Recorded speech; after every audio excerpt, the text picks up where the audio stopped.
Hello and welcome back to my YouTube channel, or more likely welcome to. My name's Alexis, and as the title says, let's review a book. Okay, so I obviously did not realize how I said book while filming this video, and so editing me is just having a time here. I legitimately had to stop editing because it's just so funny to me. Like, who even says it like that? Book?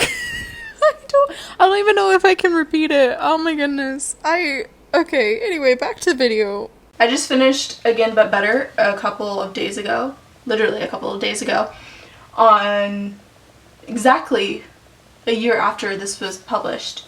So I keep on mentioning this date that is the anniversary date of the publishing of Again But Better, and that date is May 7th.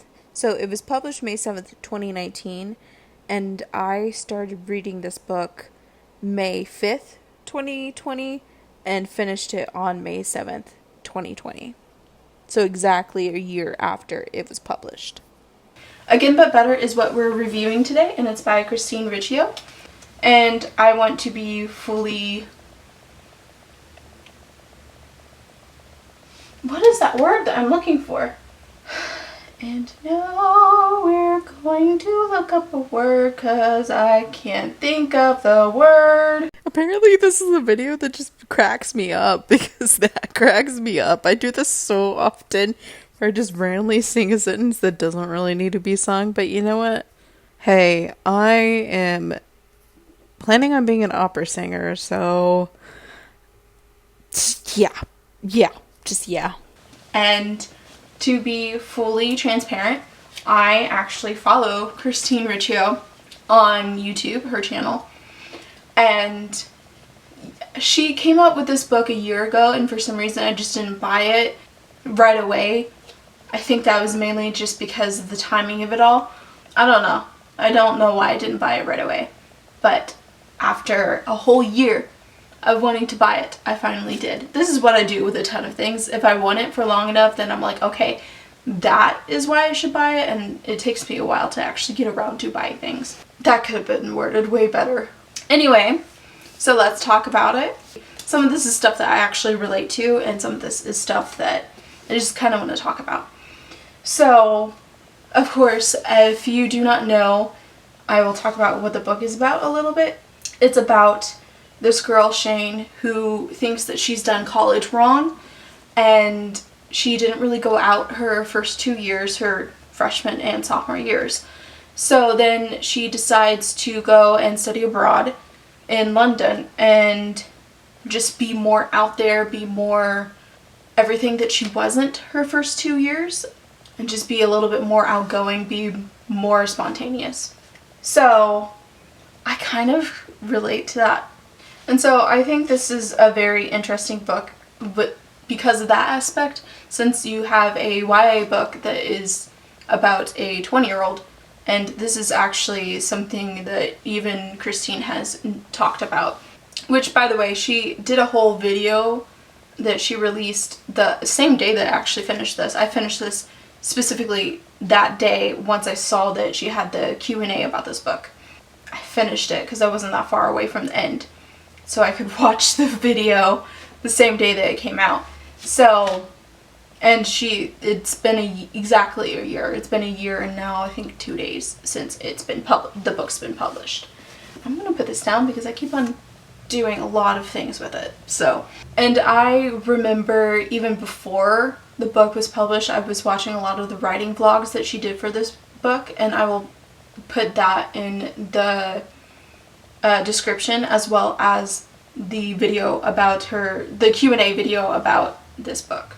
So first, I kind of want to talk about why I liked it a little bit. Like I said earlier, I think it's really relatable, and I think that's in part because, you know, I've lived through some of the same experiences. I mean, I studied abroad in Europe, not London. I studied in Florence mainly, and I didn't study nearly as long as she did.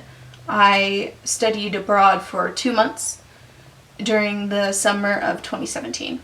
But still, regardless, I was 19 at the time, and I saw myself as being kind of a recluse in ways back when I was younger, and mainly in high school I was that way. And I felt behind in a lot of ways. And that's exactly what Shane is going through in this book, and I think it is something that more people do need to talk about, because it's okay to be a 20-year-old who is still single, never really had a boyfriend, never really kissed anyone. I mean, the first time I kissed someone was this past March, so kind of regret that. I feel like I should probably go ahead and clarify that this was before everything shut down, but still, I do not condone this. It was really stupid of me to do it in the first place, as even though there was no recorded case of the illness, y'all know what I'm talking about, in Kansas, still, I could have been asymptomatic, he could have been asymptomatic, you don't know really, so yeah. I don't suggest doing this, and please don't do this, especially during this whole time right now. Yeah. Just, yeah. Anyway, there's a lot of parts of the book that I know that if I had read maybe before even going into college, that it would have helped me feel more at ease with who I was going into college and who I was becoming, or who I was about to become. And this, in typical Alexis fashion, is when my battery died. Yay! So, I think this is a couple hours later, might just be an hour later, but the lighting has, of course, completely changed, as I no longer have so much light coming from my window, and you can also see the sunset happen in my window, which is actually kind of cool, but not exactly what I wanted. Anyway, on with the video. This book takes place in 2011 primarily. So I'm going to first start off by saying a few non-spoilery things, just in case if you haven't read the book and you just kind of want to see what it is about, see if you're interested. I do want to give my honest thoughts about it. I like this book overall. I originally rated it as a 4 on Goodreads, but I really thought of it more as a 3.5, and I decided that it was more of a 3 than it was a 4, so I ended up changing it from a 4 to a 3 on Goodreads. It's still a decent book. I liked it, although a lot of people haven't, and if you look on the Goodreads, or if you even look on YouTube and see some of the other book reviews, they're not that positive. Some of them rip this book to shreds. Personally, I didn't have that much against it, but that being said, I do think that this book isn't the best written book that I've ever read. It's definitely not a classic. It's definitely not the worst book that I've read, which is why I'm giving it a 3. It's not really bad. I've read some really bad books out there that are far worse than this. So, I don't know. I didn't really like the writing style. It wasn't my cup of tea. It wasn't great, but it wasn't terrible. And then the plot, it was okay. I really liked the idea of the plot. I really liked how I thought it would turn out. I thought I would like that. And it didn't exactly turn out that way, although the story still was very predictable, which I don't really like reading stuff that's that predictable. But I also thought this book was kind of relatable, so that's kind of why I ended up going with the rating that I did. It's got its flaws. There are definitely some characters that I wish were more developed more. We don't really see that much besides Shane and the love interest Pilot, which I don't really think you find out about Pilot really quickly, so I don't feel like that is a spoiler. And I don't know, it's just, even Shane kind of feels like Shane feels underdeveloped to a certain extent. I think that it could have been developed a lot more, just overall. And honestly, I think that's where the non-spoilery parts of this review is going to end, because I almost slipped up a few times, and I think I really want to start talking about some of the spoilery aspects. So if you want to read this book and then come back to this review, go ahead. I'll link the book in the description. But if you have already read the book, or if you don't really care about spoiling it for yourself, then continue watching. Okay, so let's talk about Pilot and Pilot's relationship with Shane, of course. Yeah, I don't like it. Okay, so I go back and forth because I think Pilot does have some good aspects about him, but it's cheating. There's no way around it. He's straight up cheating, and I'm definitely not okay with that. No matter which timeline you're looking at, because, I mean, the first timeline is, yeah, I don't know. I don't like the whole time travel aspect in the first place, but I'll get into that. But even when they go back in time and then he tries to break up with Amy, but then he doesn't actually confirm that with Amy, and she straight up calls him her boyfriend when she shows up in London. Also, whoa, clearly she is farther in this relationship, more invested in this relationship than him, and has been in the start, if she's willing to travel all the way to London just to see him. There are so many red flags in this whole entire relationship, and I think that Shane just kind of glosses over them so much. And I don't know. I don't agree with it. I don't even think that even Shane kind of cheats, but she does it to a lesser extent. She at least goes, when she goes back in time, she sends a letter to Melvin, which Melvin, I think that they're not technically engaged, because I'm pretty sure that there are a few other reviews that were saying that they're engaged. But when I read it, I was pretty sure that I read that she was going to give him an answer within like 24 hours of him proposing, which, wow, if you actually have to think about it, for 24 hours, I don't know what Melvin's thinking, but I would not be excited about that.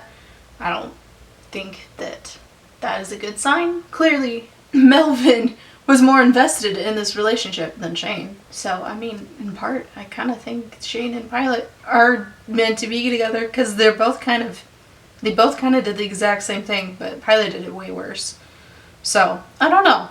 I have mixed feelings about this whole thing.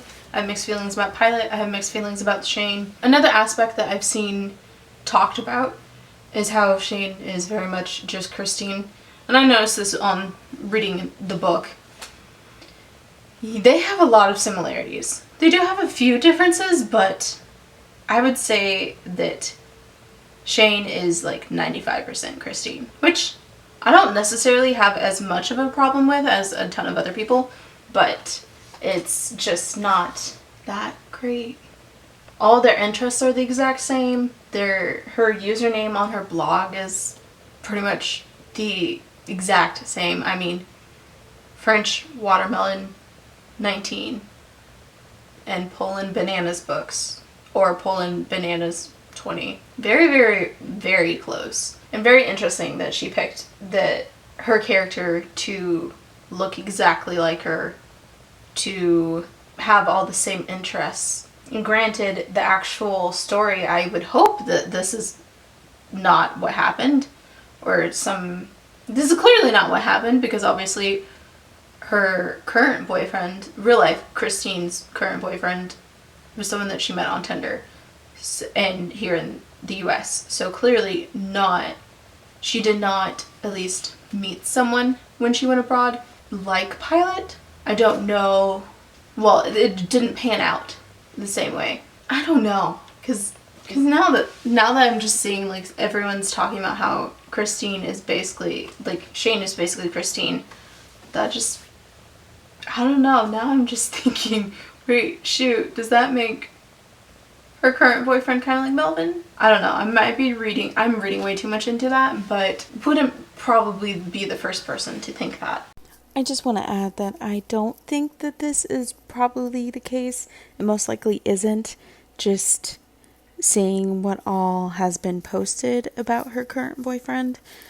It's just when there are this many similarities with your character, sometimes I feel like it is kind of hard to distinguish what is fact, like actual factual about your own life versus what is fiction, what you came up for this specific story. And I don't really have any problem with the idea of basing a story on your real life scenario, just because I know many first authors, that is kind of what they have to do. And in part, some of the best stories are based off real events, real life, because it is so much easier to make it more relatable, as more people will be able to relate to real events that happen in your life versus something that you might come up with that is completely abnormal to your life, as that can be riskier since you don't necessarily know if real people go through said struggle, said experience, whatever you are talking about. So I know there are plenty of people that are kind of dogging her on this, and I actually do not see basing it on her real life as a valid criticism. I just want to note how there are so many similarities, and I just kind of worry about some of these situations. It kind of causes more worry in me than actual annoyance, just because Shane deserves so much better than Pilot, although I don't necessarily think Second Timeline Shane deserves more than Pilot. I don't know about that. But she has so many problems with her parents, which I will talk about a little bit more. And I really, really hope that that is not based on real life. Because even though I do know that there are plenty of people that have parents like that, it's just not an ideal situation. And so I really just hope that she did not have to deal with it, because the Shane's parents are absolutely horrible. Anyway, I'll talk about that later. Back to Video Me. Their relationship just doesn't seem like it's starting off that well, and I get that relationships can start off like that. That's happened in a ton of other books. Not a ton of other books. Books and other movies. But I don't think it should be glamorized in this way. I don't know, because I don't think cheating like this is okay. So, there's that. It could have been worse. Could have been a lot better, but it could have been worse. He did break up with her, and since technically he went back into time and broke up with her when they were in London the second time, and he broke up with the 2011 version, so then technically they weren't together in the 2017 version. But I don't know, there's something I don't like this time travel at all. I don't know, I would have preferred if this book was, instead of, she gets to London, she thinks that she's falling in love with this guy who's just so happens to be the very first guy that she meets.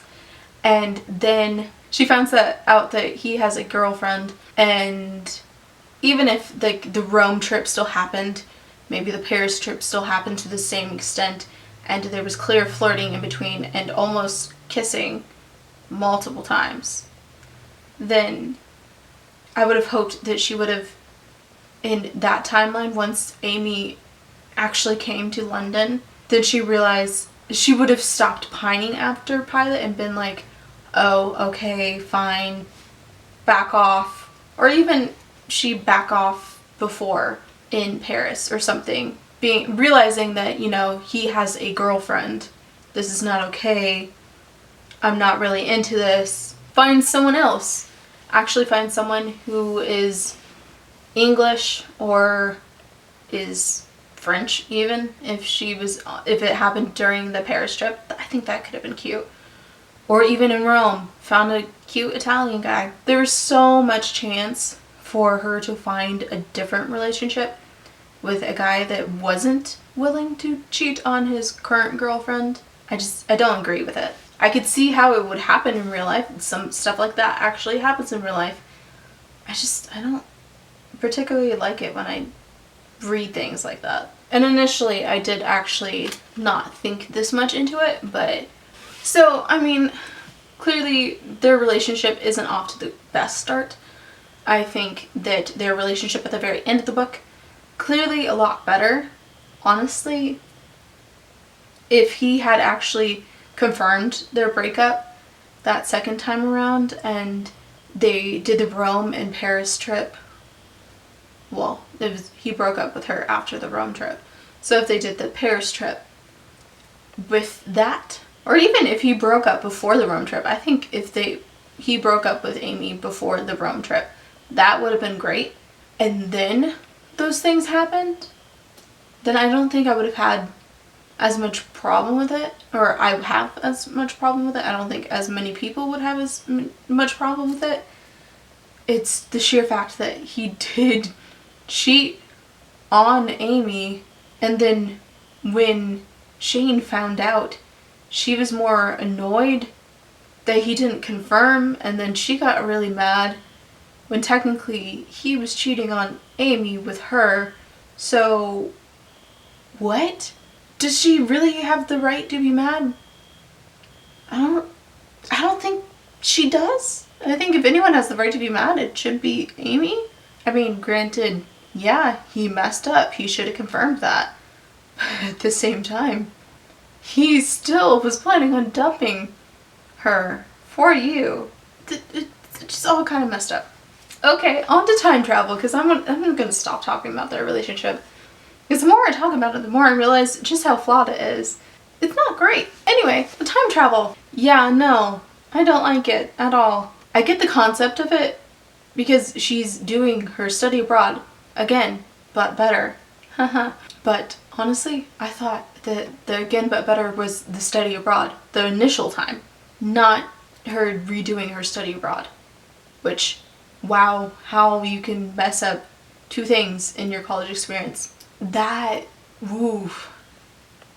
is in and of itself kind of, wow, that I didn't even manage to do that. I get it to some extent, because yeah, it can be hard to put yourself out there, but if you are trying to put yourself out there, you would hope that you would actually put yourself out there.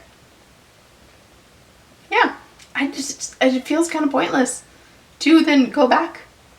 It would have been, I honestly, once it said 2017, I thought, oh hey, maybe then she could then go see Pilot. She just happens to be in the same town doing residency interviews, and she could have just been straightforward to him, and I guess that's what she did, but it would have been great if she could have moved on or something. I don't know. It could have been a cute, 2017, she confesses, realizes that, he wasn't really in the right for a lot of this, but she wasn't in the right for a lot of this. And then break up with Melvin and go about her life. I don't know. And then maybe re-encounter Pilot later in life, and then he could have grown as a person too, because honestly, I don't think he grew. He clearly wasn't. Second timeline, he got better. But the very beginning of the second timeline, he wasn't great, man. And just, okay, I'm back on their relationship. The timeline just feels kind of sloppy, in my opinion. So, I don't like the idea of having the timeline. I think, honestly, that it could have been better if she just did the study abroad, and then maybe go past the study abroad.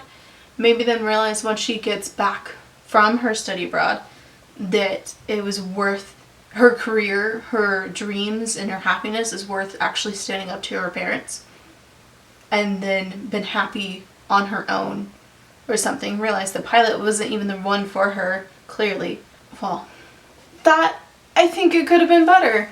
But, you know, there's just some parts of this that I can see as the humans in it, the characters in it, are flawed. And I think that to a certain extent, we should see characters that have flaws, but we shouldn't be able to see this many flaws, I think. Once you get to the point where there's cheating involved, that's when I'm kind of, I don't know. There's some parts of this that it could have been written better. Straight up. Let's talk about the parents a little bit. So, I've seen a lot of other reviews. I've watched a few just to see what other people were talking about too. Also, because this is my first review of a book on, like, video-wise. I've done a blog post before, so I'll link that down below. Anyway, the parents. I can see how there are strict families out there, and I don't know, there's some people that I saw their opinions and I didn't really agree with them. I think this type of parenting, while not as common, hopefully not as common in Western cultures right now as it used to be, that it's still prevalent. And I kind of get it, because to an extent, yeah, if my children were following a career that I knew that one of my parents wasn't doing so well in, and that was the reason why I grew up in a poor conditions, then yeah, I would want my children to be better than that, and I would try to maybe avoid them following the exact same footsteps. But does that mean that they can't go in that career? No. But can I see how some other people might think that that means that they can't follow it in that same career path? Yes. While I don't agree with a lot of the things the parents did, I could see that definitely happening in real life, and I think that's a sad reality for a lot of people. These parents were horrible, and honestly, I did not have that much sympathy for them. The way, specifically the dad, I had more sympathy for the mom, because she at least was staying quiet about it. And honestly, I could tell that the mom was just she was living vicariously through Shane. And she at least wanted Shane to do the things that she was never able to do. But she also seemed to be more open. She definitely didn't blow up like Shane's dad did. And it's just, I could see more sympathy coming from her. There was definitely two different dynamics with the parents. You could tell where most of it was coming from, and most of it was coming from her dad. Most of this resistance to Shane's career path, her desires. If you honestly, like, there are plenty of people out there that do want to pursue their careers so much, but then when you have your parents who are saying you'll never amount to anything, we're not going to support you in any way, you kind of could easily fall into, well, then I'll do what you do support, because that is the most stable outcome. And to an extent, I could see a person doing that, and I know plenty of people. I don't know personally any people, but we've heard so many stories of this exact same thing happening. While it sucks for those people to pursue something that they're not passionate about, sometimes they don't care because it gets them the money. They have support from their family. Even if it's not the exact support that they want, they have the support from their family. And at the end of the day, they don't necessarily want to make themselves happy. They want to make other people happy. I think that Shane is more of a people pleaser type of person. So she thinks that her happiness will come from making her parents happy. So she tries that for so long, and she stops pursuing her dreams, not because she isn't passionate about it, but because her parents straight up tell her that she won't succeed and that she'll be just as bad as her grandfather. If someone said that to me, you know what? I might have been in the same situation. I might have. It was ingrained in me for that long of a period, my whole entire lifetime. Then yeah, I might not have gone into the same career path that I did. While it's a horrible parenting strategy, it's definitely one that plenty of parents do, and I see that aspect of the story scrutinized so much. I don't necessarily have as much problems with that because the parents suck. So this is exactly where my camera decided to turn off on me. And so when I started to film again, I totally forgot what I was talking about and started to end the video. Oops. So I wanted to add a little bit about this parenting, as, like I said, I saw some people criticizing this, but they were specifically criticizing it because it was in this book and that they viewed it as not realistic, not relatable. But I sadly have seen this amongst some of my friends, amongst some of my peers, and it is very relatable. Far too relatable, I might add. I think that we definitely need to talk about it more, as when we talk about stuff like this, that is raising awareness so that people know that it is actually occurring, maybe to a lesser degree than it was even 10, 20 years ago, but it's still occurring, and that it is not okay. We need to stop doing it. Parents, if you're doing this, stop, because your child is most likely not happy trying to follow whatever career path you've designated for them. It is not okay. It can be damaging, and yeah, I actually really commend the inclusion of this, because not only are we seeing parents that realize that they're doing it wrong by the end of the book, but we're talking about it.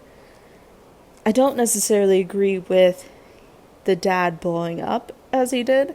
That might have been a little extreme, but sometimes you kind of need to talk about the extreme just so you can bring awareness to the fact that there are people out there doing this exact thing, doing it to this extreme, and how that is not okay.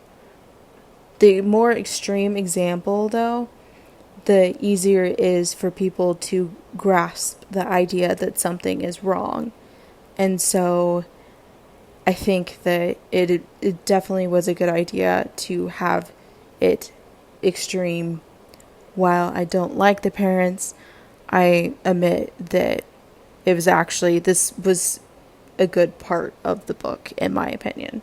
There are plenty of things that I think that she did wrong in the first timeline. And I think that's another reason why she definitely needed to go back. So I can kind of see why the second timeline was necessary, because she failed so much in the first timeline. She didn't start succeeding until she finally accepted her living her dreams. She never should have quit her internship in the first timeline. I think that was her biggest mistake. She should have kept going with that.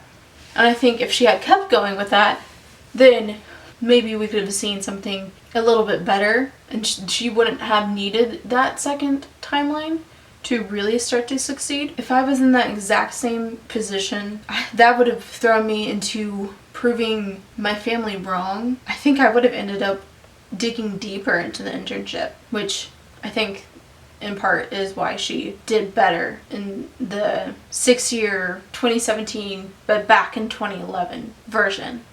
So the second timeline. I think that's part of the reason why she did so much better, is because she realized that she went about it the wrong way. She definitely grew. Shane did. But I think she's the only character that really grew. She finally started talking to people in the second part of the book, in the second timeline. She was learning more things about Babe that she didn't even know. Like, she didn't even know that Babe's name was Barbara, and that Babe decided to change her name because she thought Babe would be a cool name.